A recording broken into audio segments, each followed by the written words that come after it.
una kong lilinawin ay kay Administrator Serafica.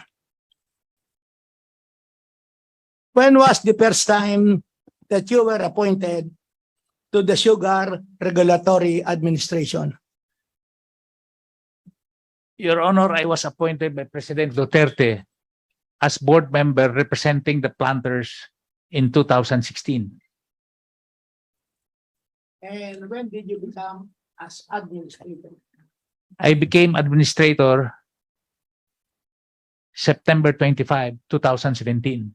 2017, September 25. And based on the records which we have right now, you happens to be the vice chairman of the Sugar Regulatory Board with Usec Sebastian as the chairman. Tama ba yun?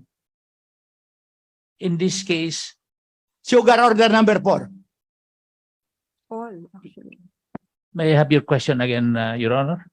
Ikaw ang vice chairman. Yes po. Okay. And the chairman happens to be Usec Sebastian. The President, Your Honor, Okay. as Secretary of Agriculture. Who are the other members? Former board member Valderrama and former board member Attorney Beltran. As we have mentioned earlier and based on newspaper accounts, hindi pinahintulutan ng presidente ang Sugar Order number 4. Kailan ang kauna-unahang pagkakataon na nalaman mo na hindi pinayagan ng ating Pangulo ang Sugar Order number 4? Yung tinawagan po ako, Your Honor, ni Undersecretary Sebastian. And when was August that? 10. August 10 po, August 10. ng hapon, around 3:45 in the afternoon. Okay. At base sa clarification ng aming chairperson kanina, you stated to her question that you were never able to talk to the President prior to the issuance of Sugar Order number 4. Tama ba? I was in a meeting with the President on August 1. And what did the President tell you? The President gave instructions to the SRA and the DA official to prepare an importation plan. Okay. And in that importation plan was not yet present on August 1. It was not yet present. on Okay, August 1. kailan natapos yung importation plan? Sinabit po ng SRA kay Undersecretary Sebastian ng August 5 Ng August 5 ng hapon. ng hapon. At hindi alam ng ating Pangulo, alam mo ba kung kailan unang nalaman ng ating Pangulo yung importation plan na pinagagawa sa inyo noong August 1? Nung hinatid ko po yung importation plan sa office po ni Undersecretary Sebastian, ang alam ko po, nag-submit siya ng memo sa mahal na Pangulo, And that was what date? August 5. August 5. No, magkaroon kayo ng pupulong ng ating Pangulo noong August 1. Sinabi ba ng Pangulo na a-approve niya yung inyong importation plan o kinakailangang ikonsulta niyo muna sa kanya kung kanyang a-approvean? Ang sinabi lang niya po, Your Honor, submit an importation plan. Okay. At hindi rin sinabi ng ating Pangulo kung gano'ng karaming metric tons ang i-approve niya sa inyong importation plan. Hindi po. Okay. I wish to remind you that you are under oath. And I will be reading to you a news clipping coming from Belia Cariaso of the Manila Times dated August 4, 2022. And I quote, in an interview with the Manila Times, Serafica said President Ferdinand Bongbong Marcos has approved the importation of sugar to prevent a shortage in the supply of sweetener. What can you say about this statement? Allegedly made by yours, which was published in the Manila Times on August 4, 2022. I categorically deny that statement, Your Honor, because as administrator, I do not like to preempt the decision of the President. When was the first time that you came to know about this statement of Belia Cariaso? This is the first time that I hear your This is the first time? Yes. Oh my God. I'm sorry.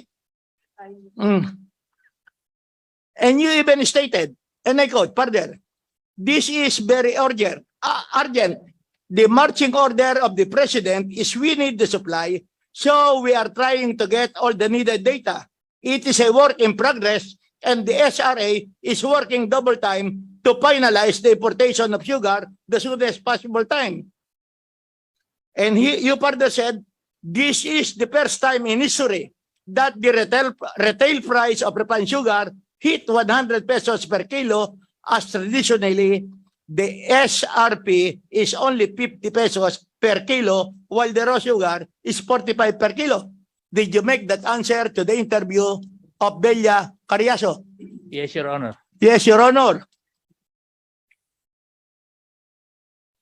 And you even stated, Serafica added that the SRA already asked companies to submit the projection consumption of sugar until August 9.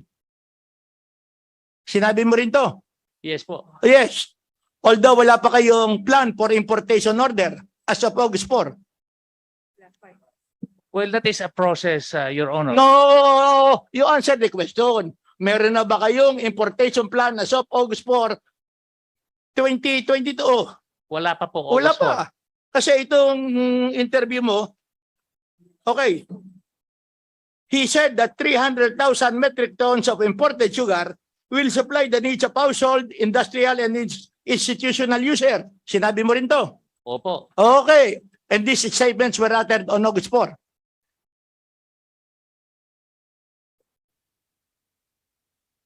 Say again, Your Honor. Itong publication dated August 4.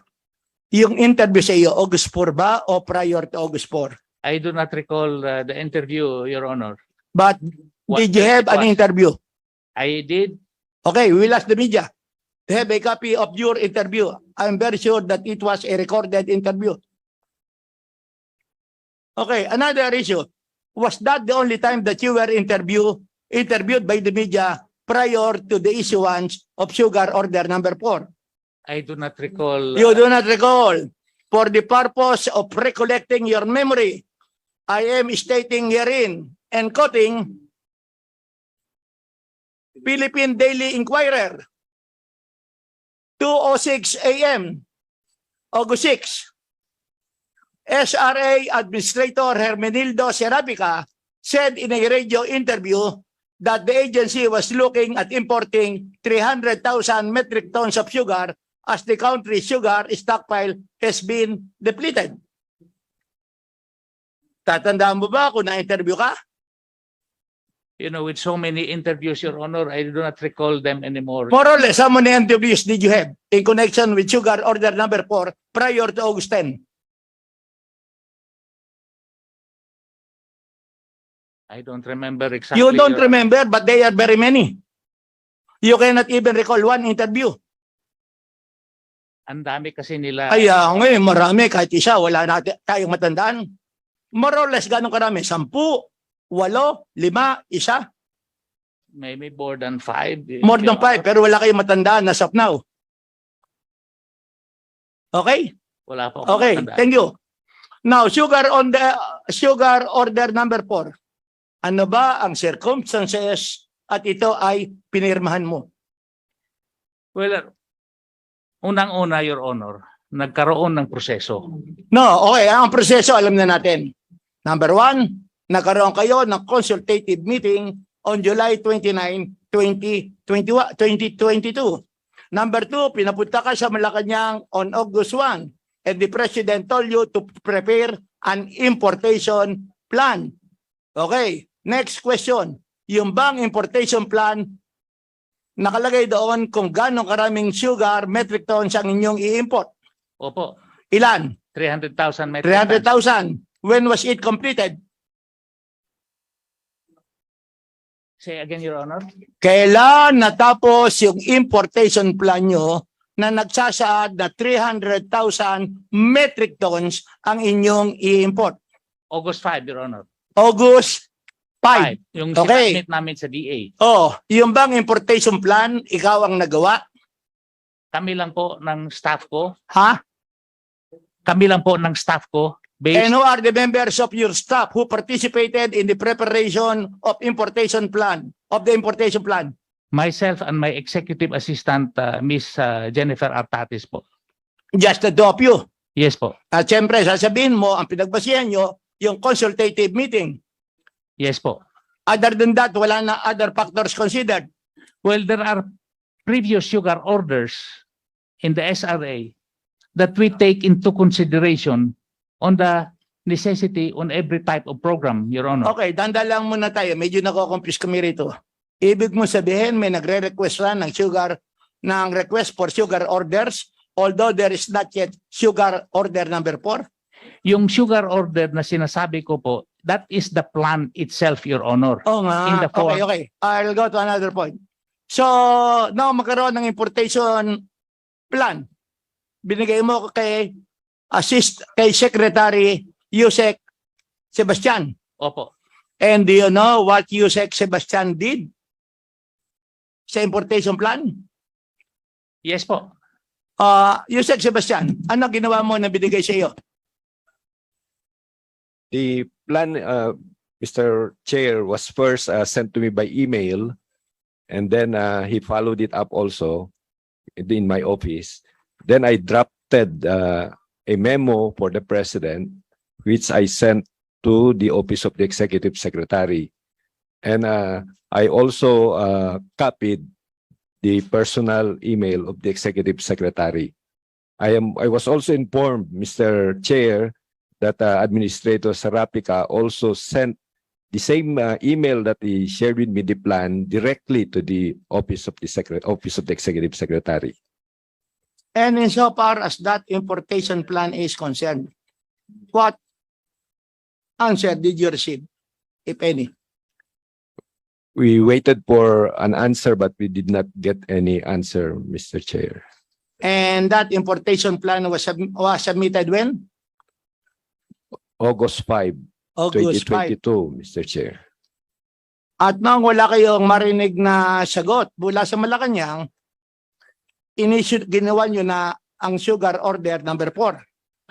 We have a referendum, Mr. Chair, on August 8, 2022.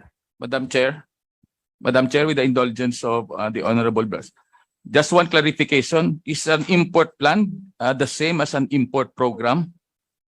Kasi plano lang yan, magkaiba yan sa programa eh. Yung SO4, nakasulat program. Yung pinasubmit, plano lang.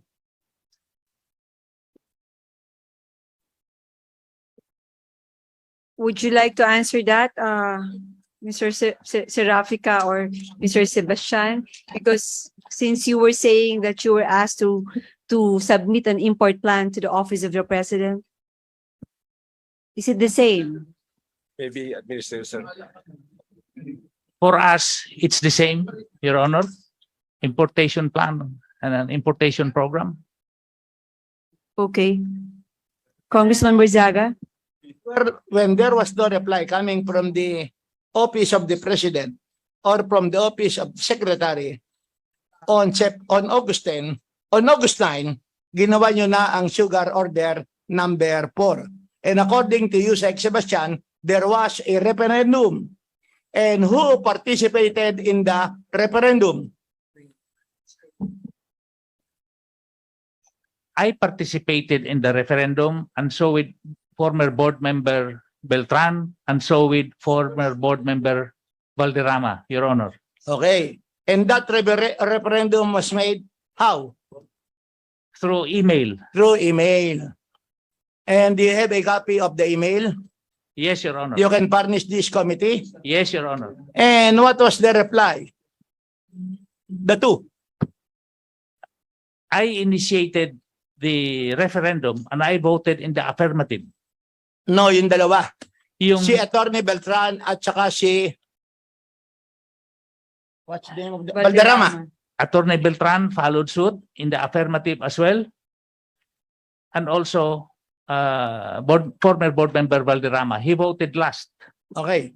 Bago bumoto si Attorney Beltran, tinanong ba sa inyo ang importance at kung bakit gumawa ka ng sugar order number 4 o basta nag-yes na lang siya?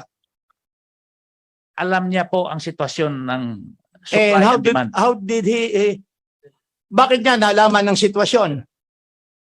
Dahil alam niya po, nakatanggap siya po ng notice ng referendum from the office of Oo nga, the pero board secretary. ano pinagbasehan niya sa kanyang pagpayag? Mayroong endorsement po Ang mayroong endorsement ng importation program sa Sugar Board. Yun ang pinasa po. Lahat-lahat na datos na kailangan niyang Okay, malaman. balik nandun muna po. tayo, Sugar Board. Sino ang mga miyembro ng Sugar Board? Yung 2 board members, And who are they? Attorney Beltran So Attorney Beltran knows that already. and Valderrama as well. Okay. Next question. This is very important. I have read newspaper accounts nang sabi ni Attorney Beltran, as of July 1st, he considers himself automatically terminated because of memorandum order number 1. Tama ba yun o hindi? Yan ang sabi niya po. Oh, what is your opinion? Pinasabihan ka ba ni Attorney Beltran as of July 1st na hindi na siya magre-report sapagkat ang tingin niya tapos na ang kanyang trabaho by virtue of memorandum order number 1? Yung Sugar Board staff, pinadalhan po namin siya ng kopya ng MC3. Sinabihan ka ba ni Attorney Beltran July 1 or a little bit after July 1 na siya ay hindi na miyembro ng Sugar Regulatory Board or SRA sapagkat meron ng memo order number 1? Hindi po ako niya sinabihan. Hindi ka sinabihan. Hindi po. Not even up to the issuance of the not even to the issuance of the Sugar Order number 4. Yung Hindi ka pinadal rin niya sinabihan about Memorandum Order number 1 nang consider niya, ang posisyon niya, resign na siya. Your Honors, for the information of everybody, yung memorandum number 1 or circular number 1, ay ito po yung nagsasabi na yung mga ASEC or lahat po ng appointees ng dating Pangulo ay automatic po ay July 1 ay sila po ay tapos na po sa engagement. Yun po ang ibig sabihin ng ating, coterminous po ang tawag doon. So, doon pa lang po makikita na natin bakit pa siya pumirma. Pero na lang, kung may ipapakita kayo sa amin na siya po ay nire-renew. Malaman ko lang po, dagdagan ko lang po sa ating kasama Pidi Barzaga. Ilan po ang composition ng board? 3 po, pang-4 po ang ex-officio, yung secretary po ng agriculture po. Okay. Pagka kayo nagbo-board hearing, board meeting, sino-sino po ang nandun? Meron ba kayong kasama rito na sa hearing na yan? Actually, it's like this, Madam Chair. Okay. For almost 2 years, we have been doing this referendum by way of email in conducting the regular business of the Sugar Board. Because right after the pandemic started, the board secretary resigned from the SRA Sugar Board. The board secretary resigned. Resigned. What is the name? Attorney Who is John Paul D. Antas? Attorney Benyas, Madam Chair, was the board secretary. Now, that who resigned. is this John Paul D. Antas? He is the staff now at the office of the board secretary. Oh, is he an OIC? No, no, Madam Chair. Acting board? Neither. Oh, how come he's signing in behalf of he's saying he's an acting board secretary? I am not aware. Do you of have that. any lawyers in your board who could Uh, guide you thoroughly with this kind of situation? Because, when you sign something, especially po ay public document, at ito po ay para po sa interes na nakakarami, higit sa mga mahihirap, palagay ko dapat meron kayong abogado man lang dyan. Kasi kung you're not a board, kung hindi kayo kompleto. Tama ba? Do I made myself clear? Yes po, Your Honor. Oo. But So bakit nyo ginawa yun? Hindi ba kayo nagrekomenda sa presidente na kayo po ay walang board secretary, kulang kayo sa board? yun po, we requested OGCC, in this case, the Sugar Board of SRA, but the memorandum of agreement expired, Your Honor. So it is due for renewal in this case. But meantime, we are doing everything through referendum, which are documented by every vote of every board member in Okay, this. Mr. Chair, with my fellow colleagues, I just wanted to remind everybody na in terms of ISO or protocol system or internal audit, napakahalaga po na kompleto ang lahat ng mga tao at ng mga dokumento. I mean, hindi ka pa pwede umakto ng nag-iisa ka lamang.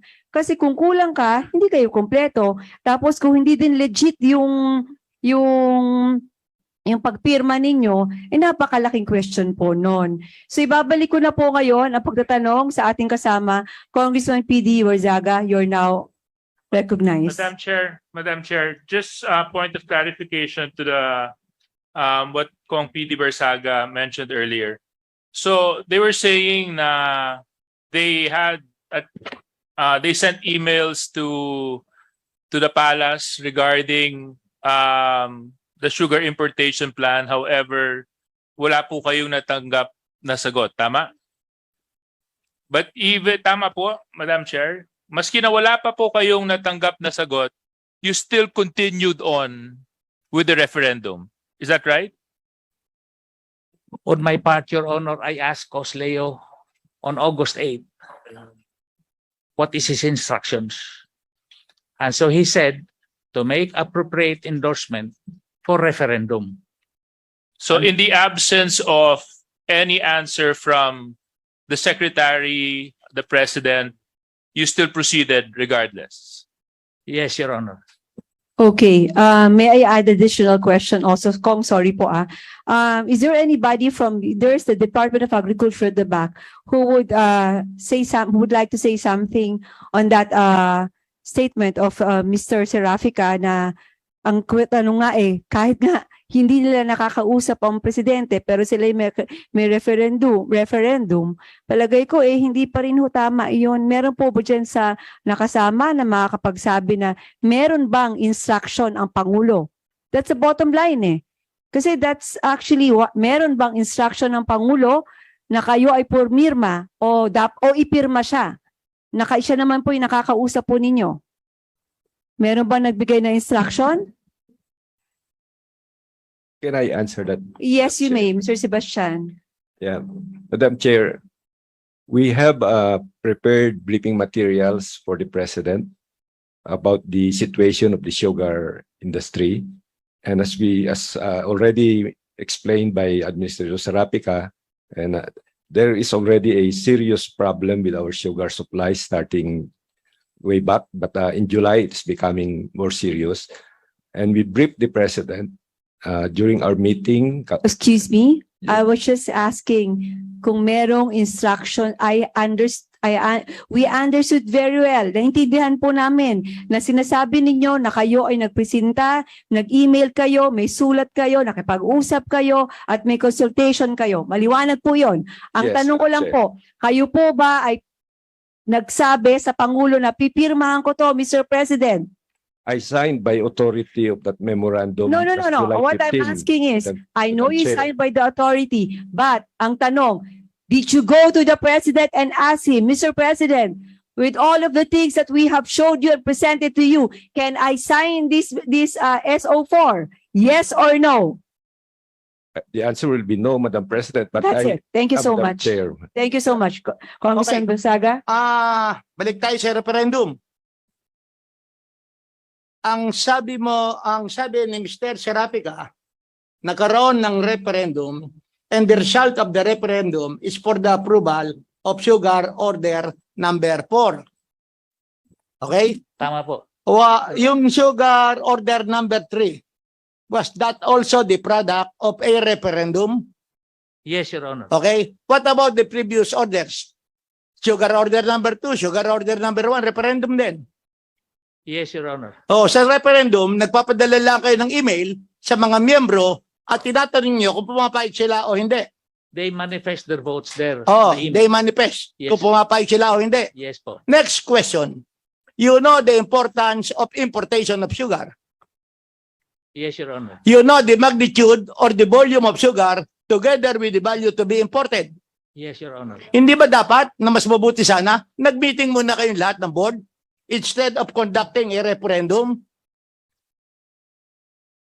para we can discuss everything. Pero kayo, tanong na lang sa member, payag ka ba o hindi? Payag, etc. In the referendum, Your Honor, they make their clarifications or comments. Okay. Insofar as Attorney Beltran is concerned, did he make any clarification? He did not. He Your did Honor. not. What about Valderrama? He did not, Your He Honor. did that also. So walang nag-clarify. Okay, next question. Ang sabi mo kanina, July 1st, automatic resign si Attorney Beltran. Pero nagpadala pa kayo ng memo sa kanya, ng email. Yes or no? Yung sugar board ang nagpadala, hindi po ang office ng administrator. Kasi po, nagkaroon ng kalituhan sa SRA, Your Honor. Okay. So siya nagpadala. Next question. Ang sabi ni Attorney Beltran, automatic resign na siya ng July 1st. Ang una kong tanong, after July 1st, pumapasok ka ba sa opisina si Attorney Beltran? Hindi po. Hindi na pumapasok. Si Attorney Beltran ba inalis ang mga kanyang personal gamit sa kanyang room? Hindi po. So in other words, talagang parang hindi siya nagre-resign. Parang ngayon lang niya sinabi na nag-resign siya as of, siya ay hindi na connected as of July 1st. I don't really know. Kasi nahihirapan tayo. Pumapasok pa siya o hindi na? Kami po, Your Honor, we are in holdover capacity as No, GSCC. I'm not talking about you. I'm talking about Attorney Beltran. Ang sabi niya, he considers himself resigned sapagkat of Memorandum Order number 1. Automatic, ipso facto. Yan ang position niya. And that is not your position. That's correct, Your Oh, Honor. ang position mo, hold over. Yes Ang po. tanong ko lang, kung nag-resign si Beltran, he considers himself not resigned, but terminated. Meron pa ba siyang ginagawa sa inyong opisina? Starting July 1.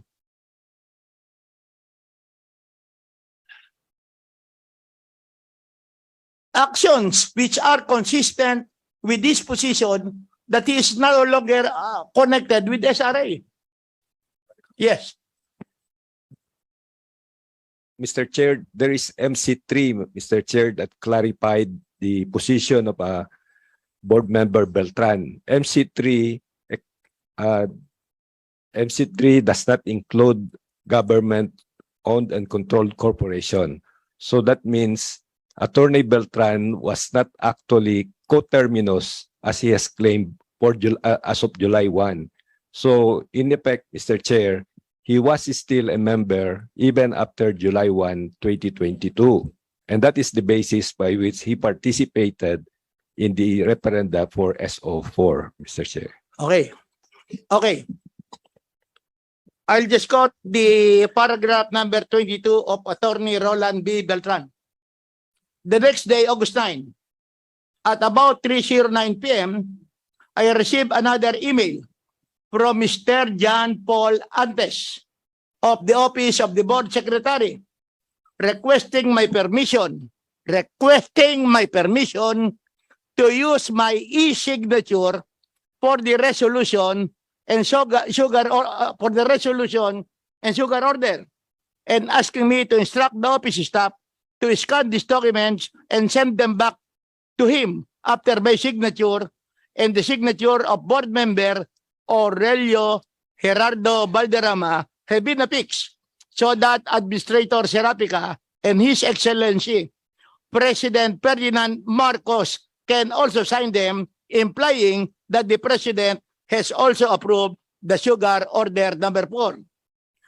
Mr. Serafica, insofar as paragraph 22 is concerned, wherein Attorney Beltran stated that His Excellency President Ferdinand E. Marcos can also sign them, implying that the president has also approved the sugar order number 4. What is your comment on this statement?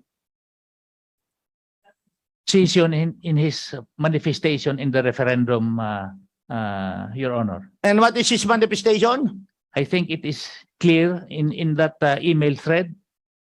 It is there in that email thread, Your Honor. That I just do not want to miss words on his manifestation, but it is clear in his manifestation his position on sugar order number 4, Your Honor. I would like to clarify, Your Honor, though Attorney Beltran has not been going to the office, but he has been active in performing his duties as board member, especially on referendum matters through the email, Your Honor. I have many more inquiries, but I will just make an issue regarding this. We have Rosendo So, Chairman, Samahang Industriya ng Agrikultura, and he made this on One News, the chips, August 17, 2022. Sugar in illegal import order already shipped to the Philippines Agri Group. Okay? Dated August 10. What can you say about this? Ano po yun, Your Honor? I'll approach you so that you can see this publication. It's okay. I'm a little bit younger. Una. 1 week before.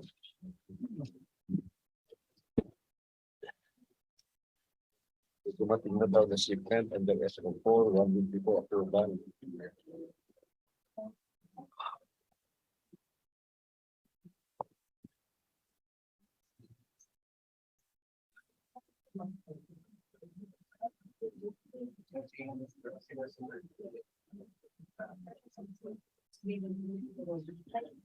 How can the shipment of SO4 come in, Your Honor, nga wala pa pong aplikasyon?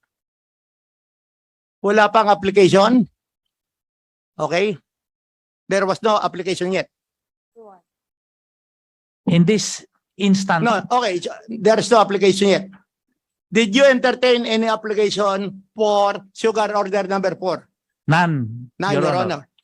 About Attorney Tejada. You mentioned a while ago na you were never consulted insofar as sugar order number 4 is concerned. Yes, that would be correct, Mr. Chair. Previously, kinukonsult ba kayo katulad ng sugar order number 3? Ideal is, yes, sir, because before the endorsement to the Sugar Board, there is what we call the routing of the endorsement form, wherein all the department managers and the deputies would affix their signature, even customarily, that is the practice, rather. In this particular case, yung mga department managers, which before should affix their signature, wala dito sa sugar order number 4. Including the deputies, rather, and the legal department. Ganong karaming tao yung wala sa signature? We have 3 deputies. We have the managers for the research, development, and extension, the regulation, the legal department, at least the planning and the planning department, Your Honor. Can you conceive of any reason kung bakit hindi sila pinapirma, although the practice is that they should have the signature? I cannot, Your Honor, except to say that we did not affix our signature. Hindi mo ba tinanong sa kay Mr. Serafica, bakit wala kayong signature at hindi kayo tinanong tungkol dito sa sugar order number 4? I had no occasion to ask that question, Your Honor. You don't have any occasion? Yes, Your Honor. So in short, insofar as you are concerned, and based on your answer, the issuance of sugar order number 4 which was not in accordance with the practice in the Sugar Regulatory Administration. Will that be correct, Attorney? That would be accurate, Your Honor. That would be accurate. One last question. There was a complaint of the planters and the farmers. Mr. Serafica, yung daw farm implements, hindi mo nire-release sa mga farmers at higit sa lahat, ang inuna mo ay pagbili ng hospital equipment. What can you say about this allegation? that is very untrue, Your Honor. Very untrue. We'll find out that later regarding the group which made that assertion.